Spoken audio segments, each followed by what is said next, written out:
فیروز اس کی طرف قدم بڑھا رہا تھا جبکہ وہ خوف سے پیچھے کی طرف ہٹتی جا رہی تھی۔ ابھی اور اسی وقت اپنی جگہ پر رک جاؤ ورنہ تمہاری جان نکال دوں گا، وہ ہلکے بل چلایا۔ وہ تیزی سے اپنی جگہ پر دم گئی تھی۔ اب اس کے وجود میں ذرا سی بھی حرکت پیدا نہیں ہو رہی تھی، یوں جیسے اسے ڈر تھا کہ اگر وہ ہلی تو یہ آدمی اسے جان سے مار دے گا۔ آنسو کا سیلاب ایک بار پھر سے اس کی آنکھوں سے جاری ہو گیا تھا۔ آپ میرے ساتھ اتنا بڑا ظلم کیوں کر رہے ہیں؟ اسے اپنی آواز کسی گہری کائی سے آتی ہوئی معلوم ہوئی تھی۔ ارے میری جان، ابھی تو میں نے ظلم کی شروعات کی ہی نہیں اور تم رو رہی ہو۔ یہ کہہ کر اس نے بے دردی سے اپنے سامنے موجود 17 سالہ لڑکی کے آنسو صاف کیے، جو اپنے خاندان کی سب سے لاڈلی بیٹی تھی، لیکن جب سے وہ فیروز خان کی حویلی میں آئی تھی اس پر ظلم و ستم کے پہاڑ ٹوٹ رہے تھے، اور یہ پہاڑ توڑنے والا بھی کوئی اور نہیں بلکہ اس کا شوہر تھا۔ پلیز ایسا مت کرے، مجھے ذہنی اذیت مت دے، یہ کہہ کر وہ پھوٹ پھوٹ کر رو دی۔ ابھی اور اسی وقت اپنے آنسو صاف کرو، مجھے رونے والی عورتوں سے شدید نفرت ہے۔ تمہاری آواز کسی ہتھوڑے کی طرح میرے سر پر بجتی ہے۔ ابھی تو میں تمہیں ذہنی تکلیف دے رہا ہوں، اگر تم نے مجھے مزید تنگ کیا تو میں جسمانی تکلیف پہنچانے میں بھی 1 منٹ ضائع نہیں کروں گا، وہ سپاٹ لہجے میں بولا تو اس نے خوف سے اپنی ہونٹوں پر انگلی رکھ دی۔ فیروز خان کی نظر اب کی بار اس کے کانپتے ہوئے ہونٹوں پر تھی، وہ اسے اپنی جانب متوجہ کر رہے تھے۔ وہ ایک بار پھر سے مدہوش ہونے لگا تھا، اپنے ہوش و حواس کھونے لگا تھا، حالانکہ بھی کل ہی تو اس نے خود ہی سے وعدہ کیا تھا چاہے کچھ بھی ہو جائے وہ اس عورت کے قریب نہیں جائے گا اور نہ ہی اس عورت کے سامنے خود کو کمزور ظاہر کرے گا۔ اسے ہر بار اپنا عہد ٹوٹتا ہوا معلوم ہوتا تھا، کیونکہ وہ لڑکی حسن کی ملکہ تھی جو کسی کو بھی اپنی جانب متوجہ کر دینے کی صلاحیت رکھتی تھی۔ ابھی بھی جب اس نے فیروز خان کی نظروں کا فوکس اپنے ہونٹوں پر محسوس کیا تو وہ تیزی سے پیچھے کی طرف کس کی، اور یہی پر اس سے بڑی غلطی سرزد ہو گئی تھی۔ فیروز نے ایک جھٹکے سے اسے اپنی جانب کھینچا اور اس کے ہونٹوں پر جھکایا۔ وہ اس کے لمس کو قطرہ قطرہ اپنے اندر اتار رہا تھا، جبکہ وہ اس کے سینے پر زور زور سے ناخن مار کر اس کو خود سے دور ہٹانے کی کوشش میں ہلکان ہو رہی تھی۔ تھوڑی ہی دیر میں وہ اس کی حالت بری طرح کر چکا تھا۔ ایک جھٹکے سے وہ پیچھے کی طرف ہٹا اور اس کی آنکھوں میں دیکھتے ہوئے خونخوار لہجے میں بولا، یہ تو بس ٹریلر ہے، تم نے مجھے مزید تنگ کیا تو اس سے بھی برا کروں گا۔ اس نے اپنے ہونٹ صاف کیے اور تیزی سے کمرے سے باہر نکل گیا، جبکہ وہ اپنا سر اپنے گھٹنوں پر رکھ کر پھوٹ پھوٹ کر رونے لگی۔ اسے یہاں پر آئے ہوئے تقریباً 2 مہینے گزر چکے تھے۔ ان 2 مہینوں میں یہ ظالم انسان ایک بار بھی اس کے قریب نہیں آیا تھا، مگر پچھلے 1 ہفتے سے نہ جانے فیروز خان کو کیا ہو گیا تھا، وہ ایک لمحہ بھی اس کو اکیلا نہیں چھوڑتا تھا۔ میں مزید اس انسان کے ساتھ نہیں رہ سکتی، مجھے یہاں سے بھاگنے کے لیے کچھ نہ کچھ تو کرنا ہی ہوگا۔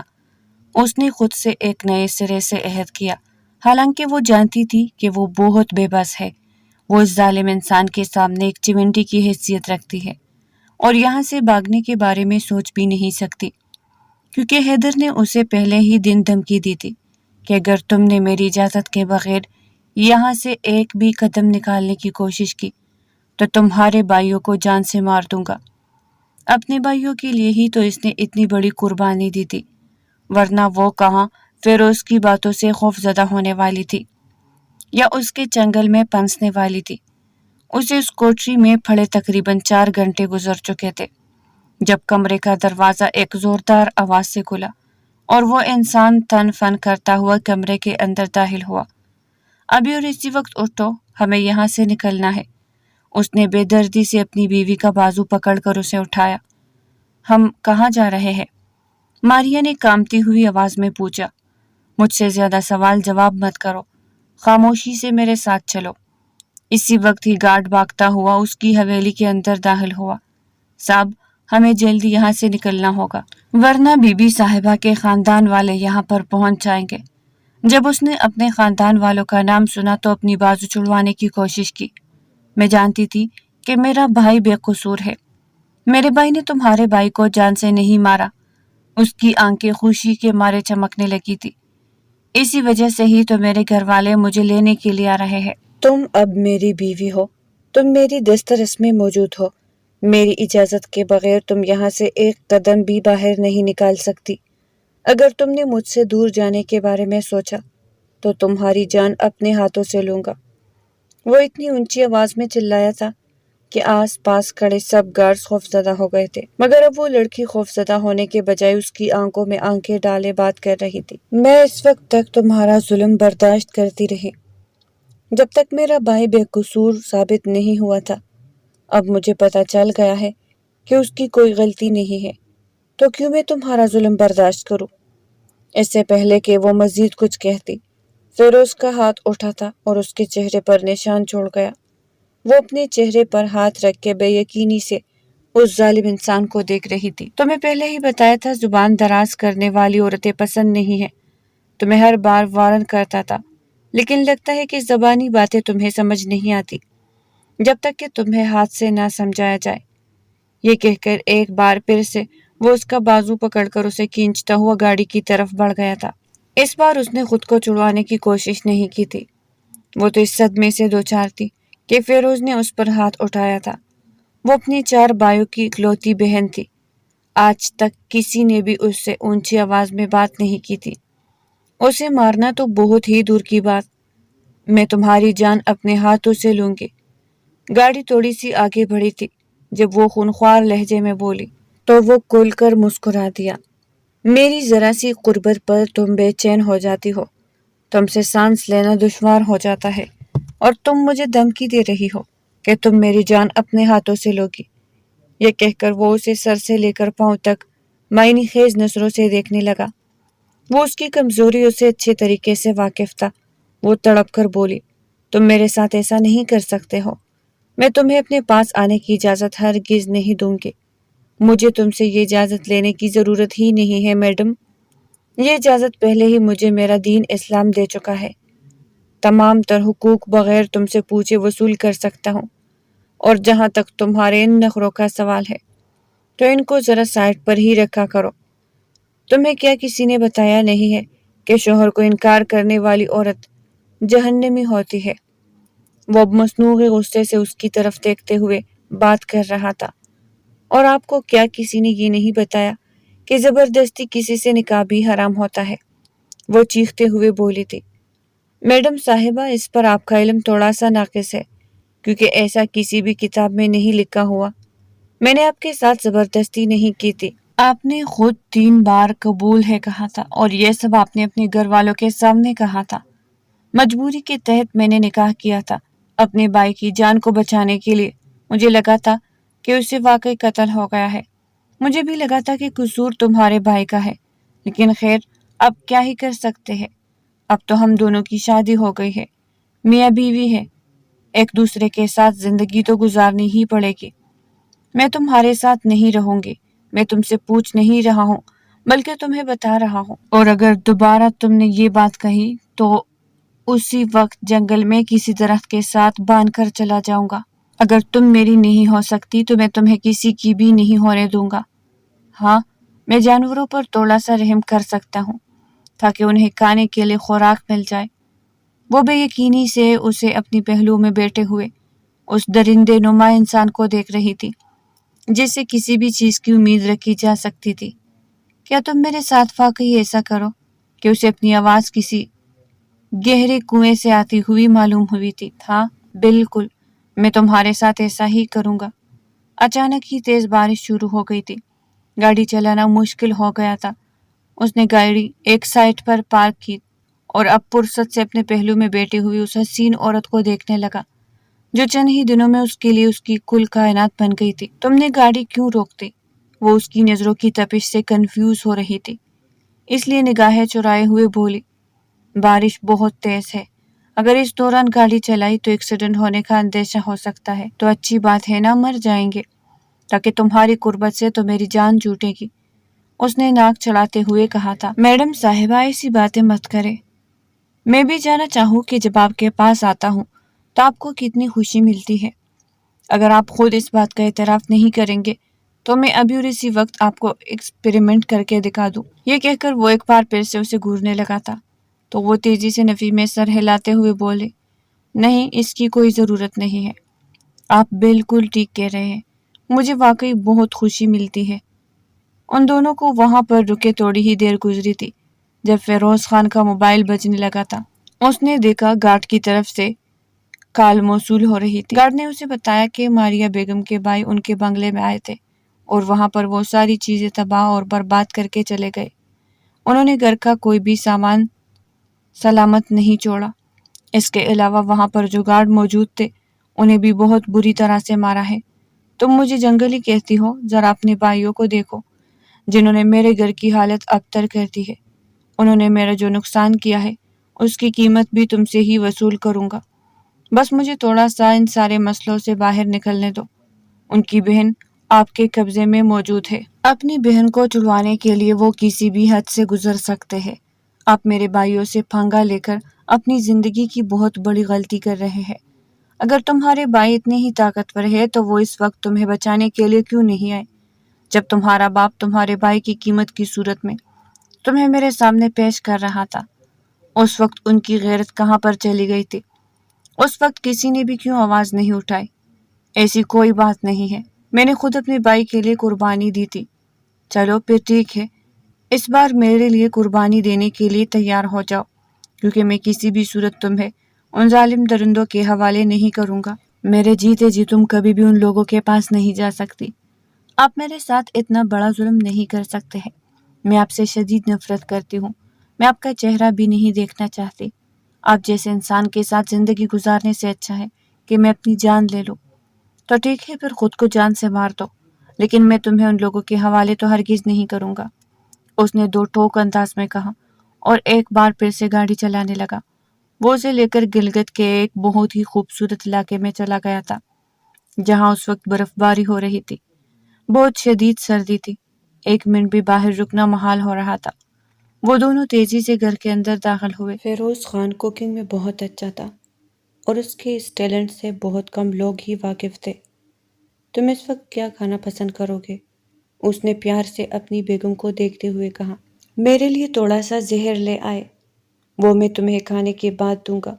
فی الحال مجھے بتاؤ کہ تمہیں کیا کھانا ہے، کیونکہ مجھے پتا ہے کہ تم پیٹ کی کتنی کچی ہو۔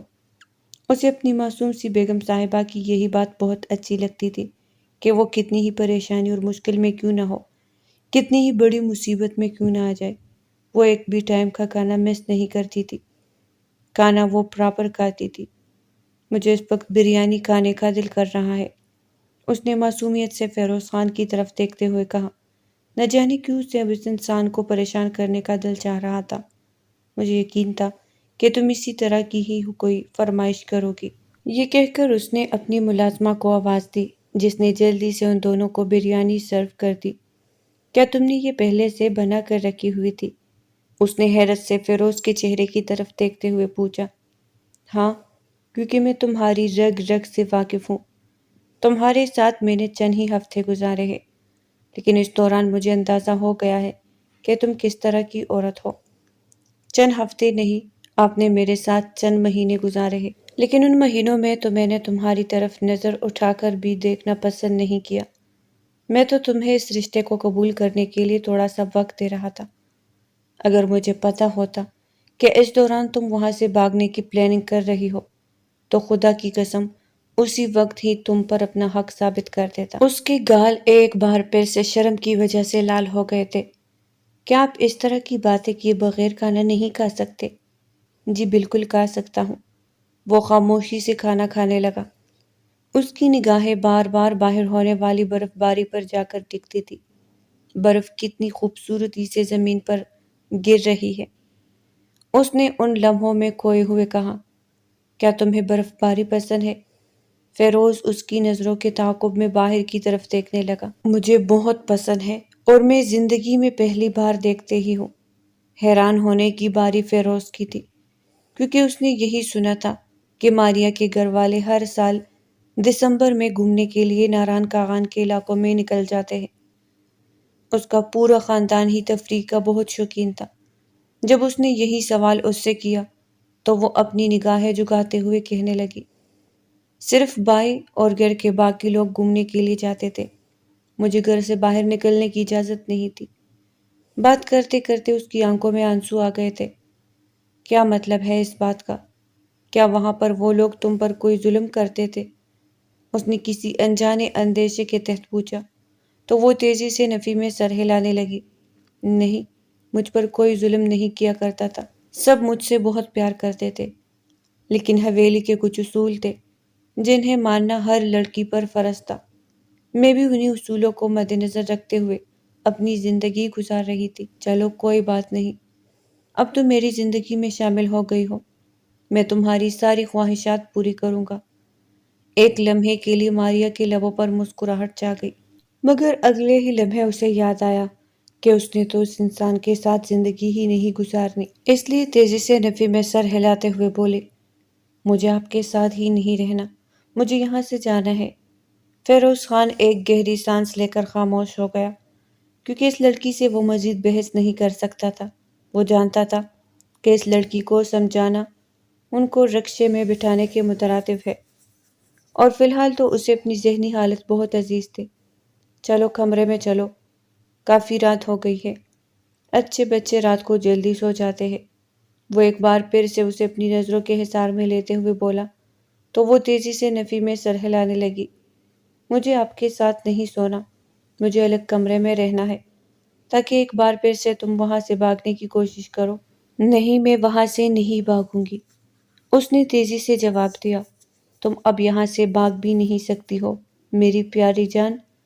فیروز اس کا ہاتھ پکڑ کر اسے اس کے سیٹ کیے ہوئے کمرے کی بالکنی میں جا کر کھڑا ہو گیا اور نیچے کی طرف اشارہ کرتے ہوئے کہنے لگا، دیکھو وہ سارے شکاری کتے ہیں اور اس وقت بہت بھوکے ہیں، انہیں کوئی بھی چیز ملے وہ اسے چیڑ پاڑ ڈالیں گے، اور تم جیسی خوبصورت چیز کو تو وہ نظر انداز کر ہی نہیں سکتے ہیں۔ اگر تم نے یہاں سے کودنے کی کوشش کی تو حرام موت ماری جاؤ گی، اس لیے اس طرح کی کسی بھی قسم کی کوشش سے پرہیز کرنا۔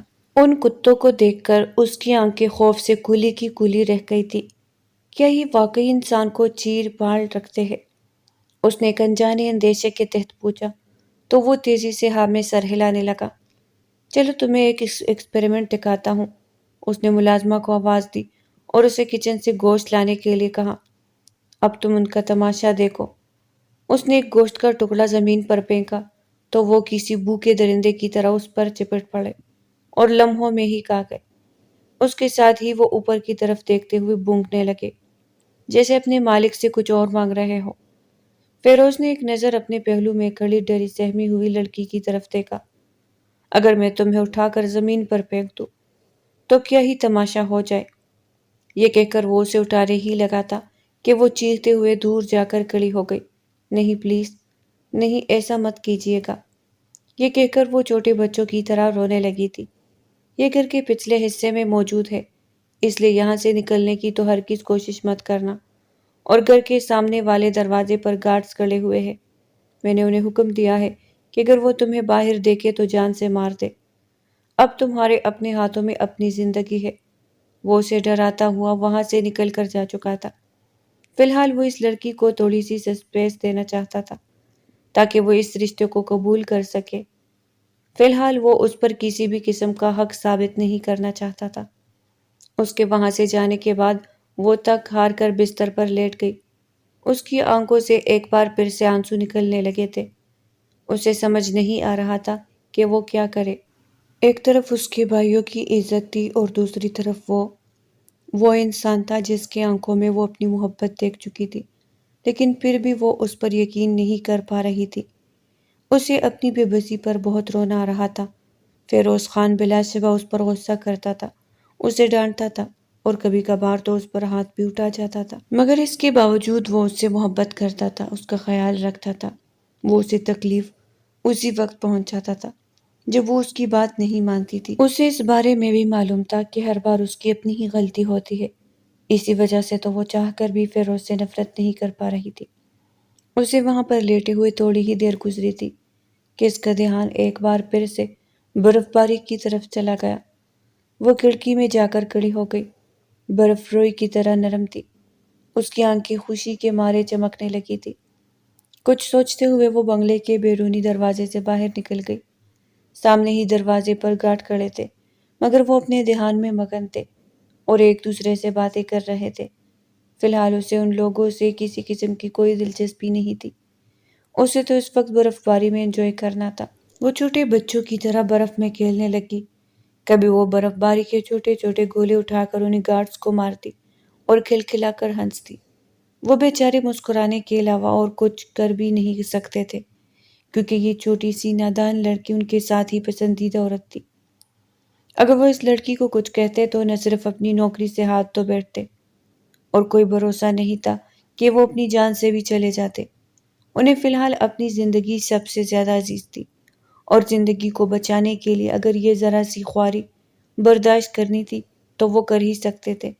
جب انہیں اس بات کا یقین ہو گیا کہ وہ چھوٹی سی لڑکی گھر کے اندرونی حصے میں ہی کھیل رہی ہے تو وہ اس کی طرف سے تھوڑے سے بیگانے ہو گئے۔ کافی دیر تک وہ وہاں پر ہی کھیلتی رہی۔ اچانک ہی اس کی نظر ان گارڈز پر پڑی جو اب کرسیوں پر بیٹھ کر اونگ رہے تھے۔ اس کے لبوں پر ایک پراسرار مسکراہٹ پھیل گئی۔ اگر وہ اس وقت یہاں سے نکلنے میں کامیاب ہو جاتی تو یقیناً وہ اپنے گھر والوں کے پاس پہنچ سکتی تھی۔ کچھ سوچتے ہوئے وہ چھوٹے چھوٹے قدم بڑھا کر دروازے کی طرف بڑھنے لگی، اور انتہائی احتیاط سے دروازہ کھول کر باہر نکل کے اس کی خوشی کی کوئی انتہا نہیں تھی، کیونکہ اس وقت وہ اس بنگلے کی حدود سے باہر کھڑی تھی۔ کچھ بھی سوچے سمجھے بغیر اس نے قدم بڑھانے شروع کر دیے۔ ابھی وہ چھوٹی سی بستی کے اندر داخل ہوئی ہی تھی کہ اسے کچھ لوگوں کی آواز سنائی دی۔ ایک لمحے کے لیے اس کا دل تیزی سے دھڑکا تھا۔ اسے شدت سے کچھ غلط ہونے کا احساس ہوا تھا۔ وہ لڑکوں کا ایک گروہ تھا جو رات کے اس پہر آوارہ گردی کر رہے تھے۔ جب ان کی نظر ایک خوبصورت حسینہ پر پڑی تو اس سب کی رال ٹپکنے لگی۔ وہ سیاہ معلوم ہو رہے تھے کیونکہ ان کی شکلیں یہاں کے لوگوں سے بالکل بھی نہیں ملتی تھی۔ دوسری طرف ماریا کو لگا کہ اس نے اپنی زندگی کی سب سے بڑی غلطی کر دی ہے۔ اس نے جلدی سے پیچھے کی طرف قدم بڑھا دی ہے۔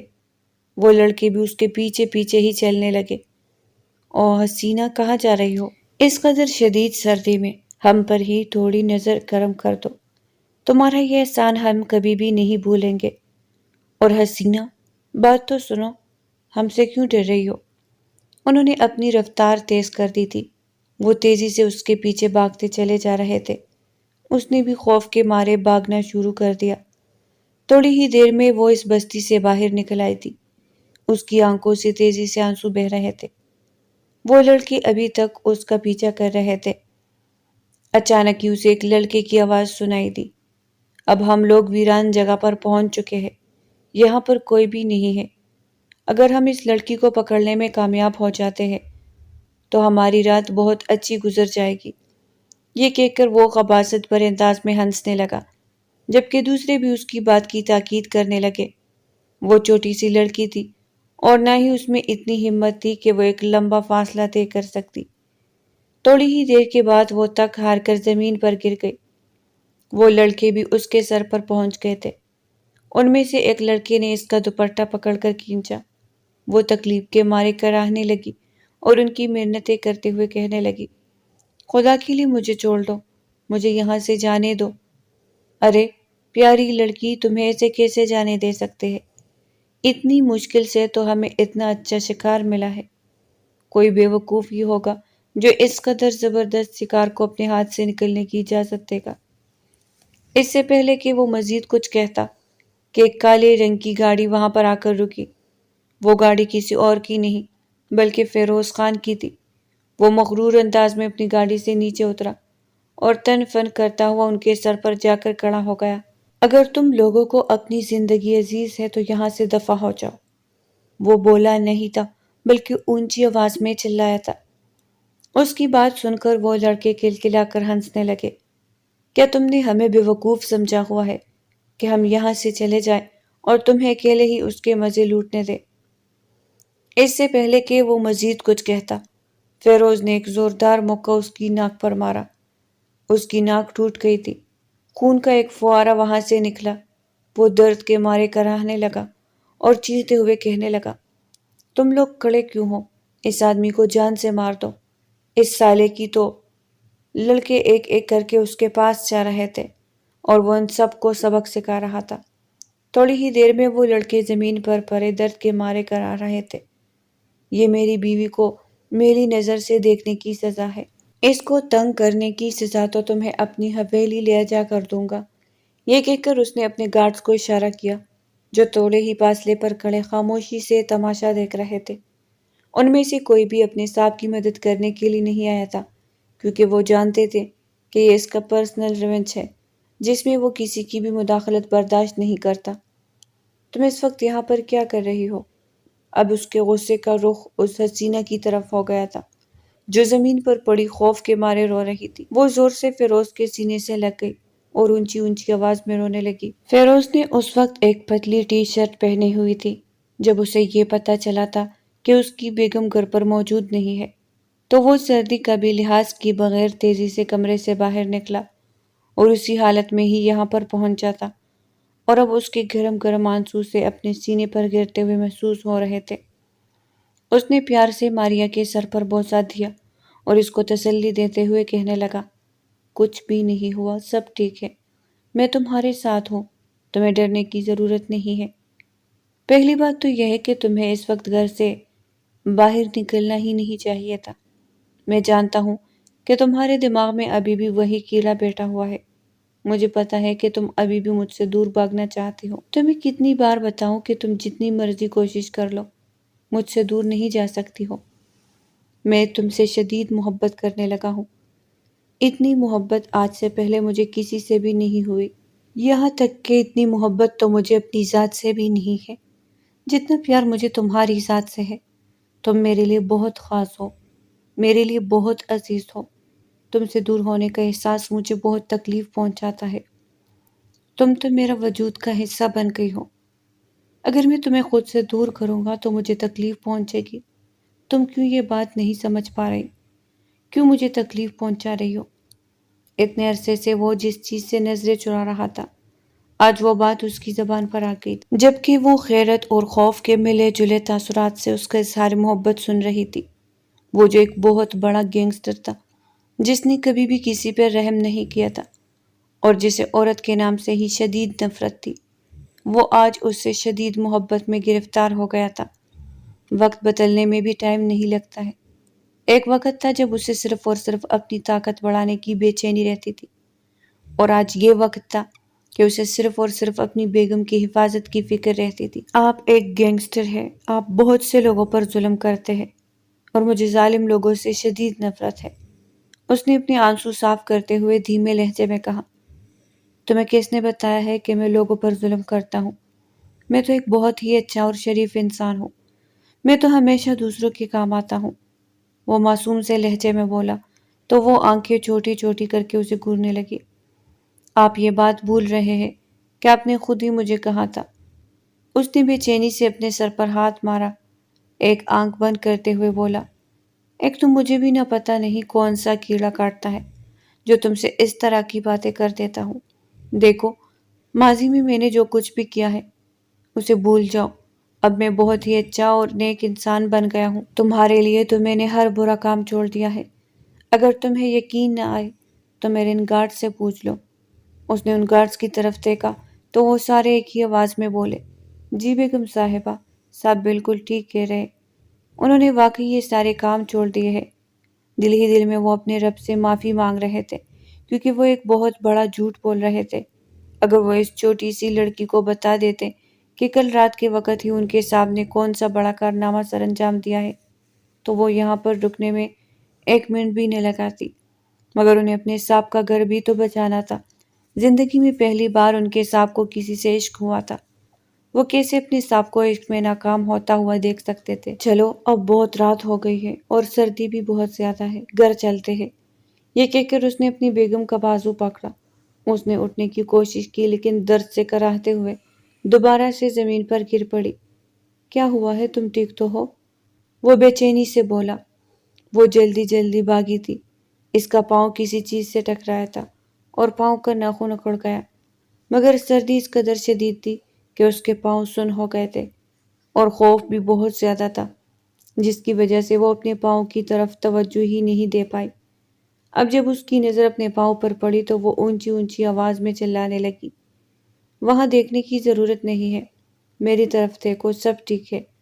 ابھی بھی وہاں پر ایک چھوٹا سا ناخن کا ٹکڑا اٹکا ہوا تھا جسے وہ کسی طرح سے باہر نکالنا چاہتا تھا، کیونکہ جانتا تھا کہ اس کی بیگم کو اسی ٹکڑے کی وجہ سے ہی تکلیف ہو رہی ہے۔ پلیز آپ میرے ناخن کو ہاتھ نہ لگائیے گا، وہ چھوٹے بچوں کی طرح اس کا بازو پکڑتے ہوئے بولے۔ میں کچھ بھی نہیں کر رہا ہوں، تم ادھر میری آنکھوں میں دیکھو۔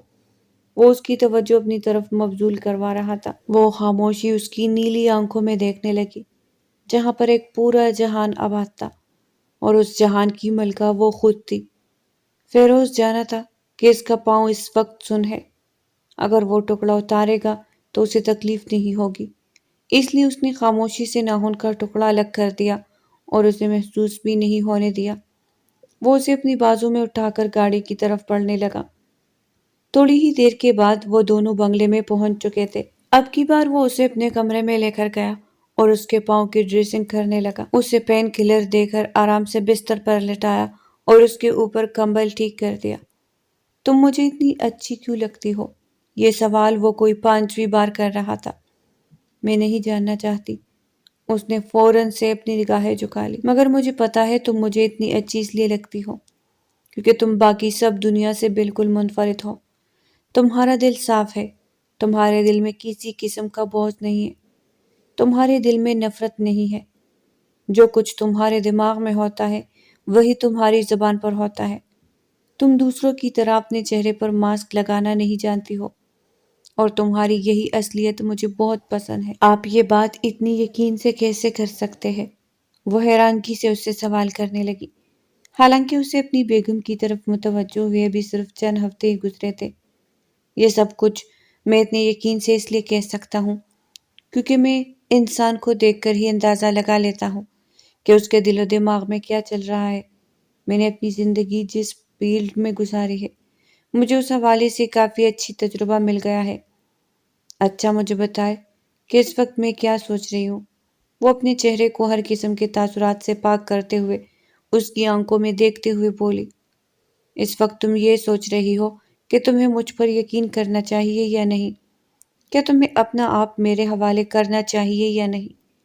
یہ کہہ کر وہ ایک بار پھر سے اس کے ہونٹوں پر جھک گیا تھا اور قطرہ قطرہ اس کے ہونٹوں کو پینے لگا تھا۔ وہ اس بار اس کو خود سے دور نہیں ہٹا رہے تھے۔ اس نے مضبوطی سے اس کے کالر پکڑ لیے۔ دوسری طرف فیروز خان کی جنونیت میں اضافہ ہوتا جا رہا تھا۔ یوں محسوس ہو رہا تھا جیسے وہ اس کو اپنے اندر سمو لے کر اچانک ہی اس کی ٹانگ اپنی بیگم صاحبہ کے پاؤں سے ٹکرائی۔ وہ درد کے مارے کراہ اٹھی اور چھوٹے بچوں کی طرح رونے لگی۔ مجھ سے دور ہو جائے، میرے پاس نہ آیا، مجھے تکلیف دیتے ہیں۔ اس نے جلدی سے اسے خود سے دور کیا تو وہ آنکھیں چھوٹی چھوٹی کر کے مصنوعی غصے سے اسے دیکھنے لگا۔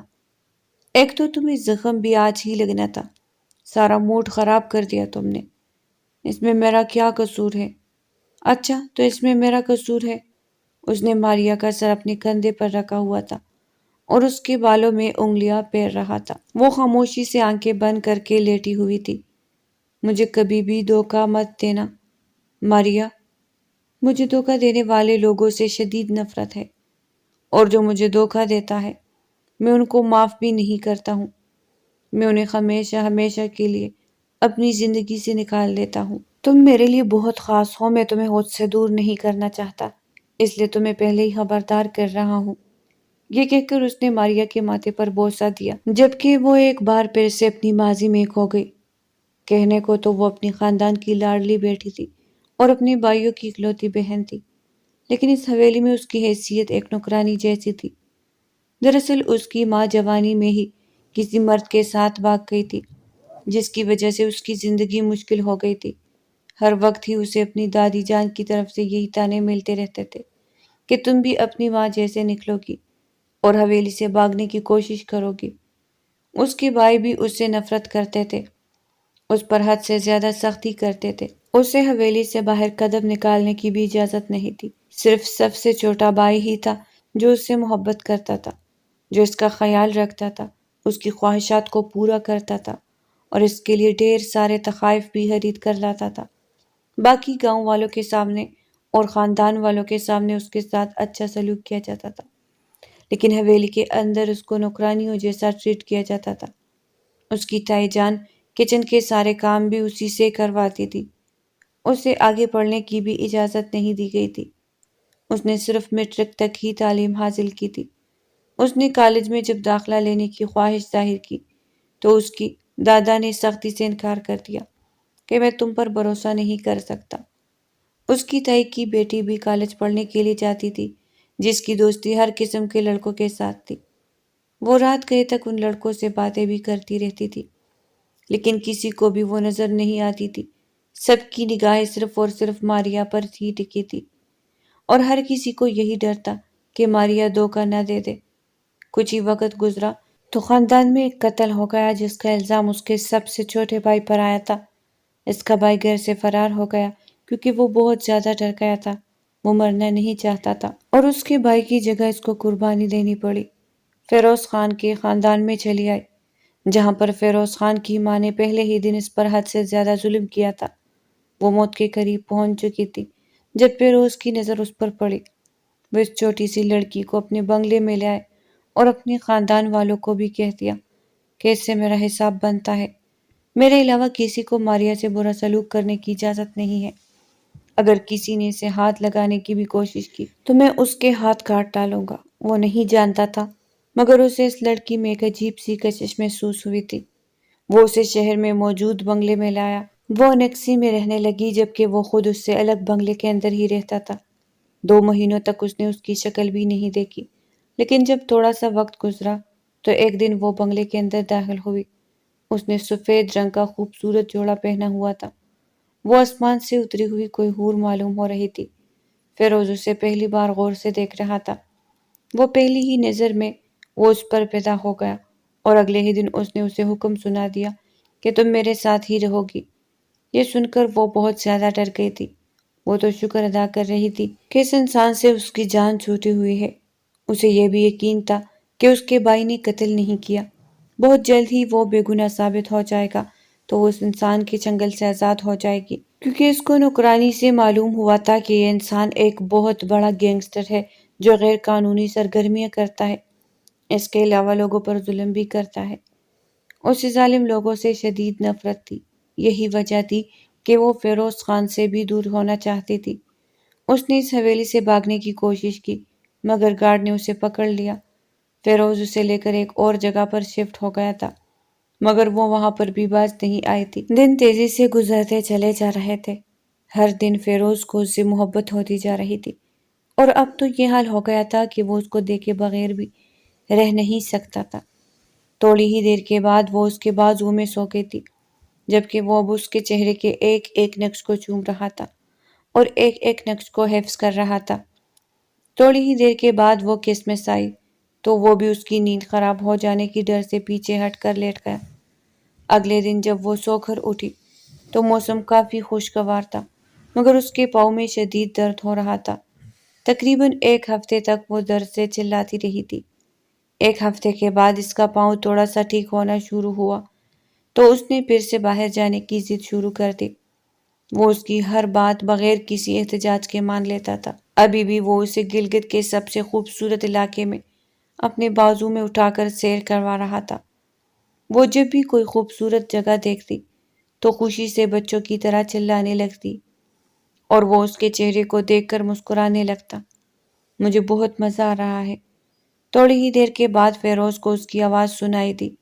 مجھے بھی تمہیں خوش دیکھ کر بہت خوشی ہو رہی ہے۔ رات وہ کھانے کے لیے ہوٹل میں گئے اور وہیں پر انہوں نے رات گزاری تھی۔ جب وہ کمرے میں گئی تو فیروز نے ایک بہت ہی خوبصورت لباس اس کے حوالے کیا۔ اسے پہن کر میرے پاس آؤ، میں اب مزید انتظار نہیں کر سکتا ہوں۔ اس کی باتوں کا مفہوم وہ اچھی طرح سے سمجھ چکی تھی۔ انکار کیے بغیر اس نے خاموشی سے وہ لباس پہنا اور کمرے کے اندر داخل ہوئے جہاں وہ اس کا انتظار کر رہا تھا۔ ہماری شادی اچھے حالات میں نہیں ہوئی تھی، جس کی وجہ سے میں تمہیں منہ دکھائی نہیں دے پایا۔ یہ کہہ کر اس نے اپنی جیب سے ایک ڈبی نکالی جہاں پر ڈائمنڈ کا ایک لاکٹ موجود تھا۔ وہ لاکٹ اس نے اپنی بیگم کو پہنایا اور اسے اپنے بازو میں اٹھا کر بہت ہی احتیاط سے بستر پر لٹایا۔ اس کے بعد وہ اس میں کھونے لگا۔ رات آہستہ آہستہ پگھل رہی تھی اور وہ اس کے وجود میں گم ہوتا جا رہا تھا۔ اگلے دن جب وہ سو کر اٹھی تو اس کے چہرے پر فیروز کی محبت کے نقش صاف نظر آ رہے تھے۔ ایک دم سے اس کی زندگی تبدیل ہو گئی تھی۔ ماضی کی ساری تلخیوں کو وہ بھول چکی تھی۔ فیروز نے اسے بات سمجھائی تھی کہ جن لوگوں نے تمہاری قدر نہیں کی، تمہارا بھی حق بنتا ہے کہ تم لوگوں کو بھول جاؤ۔ خوشیوں پر تم پورا حق رکھتی ہو۔ تم صرف اور صرف اپنی خوشیوں کے بارے میں سوچو۔ تمہارے بھائی اس وقت صرف اور صرف اپنی انا کو تسکین پہنچانے کے لیے ہی تمہیں حویلی بلا رہے۔ تھوڑا وقت گزرے گا تو وہ پھر سے تمہارے ساتھ برا سلوک کرنے لگیں گے۔ کچھ ہی دنوں کے بعد وہ لوگ پھر سے شہر واپس لوٹ گئے تھے۔ ماریا فیروز سے بے تحاشا پیار کرنے لگی تھی۔ وہ اس کی زندگی میں آنے والا پہلا انسان تھا جو اس کے لیے بہت اہمیت رکھتا تھا۔ فیروز اس کی ہر چھوٹی خواہش پوری کرتا تھا۔ اس کی ضروریات کو اس کے کہے بغیر ہی پورا کر دیتا تھا۔ اس نے اپنی بیگم صاحبہ کا داخلہ بھی کالج میں کروا دیا تھا۔ وہ شہر کا سب سے بڑا کالج تھا۔ وہ خود ہی اسے لینے جاتا تھا اور خود ہی ڈراپ کرتا تھا۔ وہ ماریا کو یوں ٹریٹ کرتا تھا جیسے وہ چھوٹی سی بچی ہو۔ ایک دن جب وہ کالج گیا تو اسے پتہ چلا کہ وہ وہاں پر موجود نہیں ہے۔ اس کو اس کے بھائی وہاں سے لے گئے ہیں۔ لمحے کے لیے اس کا دل تیزی سے دھڑکا تھا۔ اسے لگا تھا کہ اس نے چھوٹی سی لڑکی کو کھو دیا ہے۔ وہ ریش ڈرائیونگ کرتا ہوا اس کی حویلی پہنچا جہاں پر اس کے دادا جان کھڑے مسکرا رہے تھے۔ فیروز کو دیکھتے ہوئے کہنے لگے، تمہیں کیا لگا تھا کہ ہم اپنی لڑکی تمہیں اپنے پاس رکھنے کی اجازت دے دیں گے؟ وہ ہماری حویلی کی عورت ہے اور اب تو میرا پوتا بھی بے گناہ کہلایا گیا ہے، تو ہم وہ لڑکی تمہارے حوالے نہیں کریں گے۔ انہیں وہ بے عزت یاد تھی جو فیروز نے سب گاؤں والوں کے سامنے ان کی تھی، اور اسی ذلت کا ہی وہ اس سے بدلہ لے رہے تھے۔ یہ بات میں اس وقت تک نہیں مانوں گا جب تک کہ میری بیوی خود اپنے منہ سے یہ الفاظ ادا نہیں کرتے۔ تھوڑی ہی دیر کے بعد اس چھوٹی سی لڑکی کو وہاں پر لایا گیا۔ ماریا کا وجود اس وقت خوف سے کانپ رہا تھا۔ ایک طرف اس کے بھائی اور اس کا خاندان کھڑا تھا، جبکہ دوسری طرف وہ شخص کھڑا تھا جس نے اسے جینا سکھایا تھا۔ میں فیروز کے ساتھ جانا چاہتی ہوں۔ میں ان کے ساتھ اپنی زندگی گزارنا چاہتی ہوں۔ فیروز تو یوں محسوس ہو رہا تھا جیسے کسی نے اس کو زندگی کی نوید دے دی ہو۔ اس کا بڑا بھائی اسے مارنے کے لیے آگے بڑھا، مگر چھوٹے بھائی نے تیزی سے اس سے پیچھے کر دیا۔ اس کی زندگی ہے، اس کو اپنی مرضی سے اپنی زندگی گزارنے کا حق ہے۔ ہم میں سے کوئی بھی اس کے ساتھ زیادہ زبردستی نہیں کر سکتا۔ وہ ایک بار پھر سے فیروز کا ہاتھ پکڑ کر وہاں سے چل دی تھی۔ یہ سب کچھ اس نے فیروز کے لیے نہیں کیا تھا، بلکہ اس نے اپنے چھوٹے بھائی کے کہنے پر کیا تھا، جو تھوڑی ہی دیر کے پہلے اس کے کمرے میں آیا تھا اور اسے ہدایت دی تھی کہ تم کچھ بھی ہو جائے اس حویلی میں مت رکنا، ورنہ یہ حویلی والے تم سے ان جرموں کا حساب لیں گے جو تم نے کی ہی نہیں۔ فیروز واقعی اب ایک اچھا انسان بن گیا ہے۔ مجھے پتہ چلا ہے کہ اس نے بہت سے غیر قانونی دھندے بھی چھوڑ دیے ہیں۔ اس نے تمہارے لیے خود کو تبدیل کر دیا ہے۔ اب اس سے زیادہ محبت کا ثبوت وہ کیا پیش کر سکتا ہے؟ تم اس کا ہاتھ تھام لو، دیکھنا تمہاری زندگی خوشگوار ہو جائے گی۔ اس نے اپنے بھائی کی بات مانی تھی اور واقعی قسمت اس پر مہربان ہو گئی تھی۔ ساری تلخیاں ختم ہو گئی تھی۔ 1 سال کے بعد اللہ تعالیٰ نے دونوں کو ایک بہت ہی پیارے بچے سے نوازا جس سے ان کی زندگی مکمل ہو گئی۔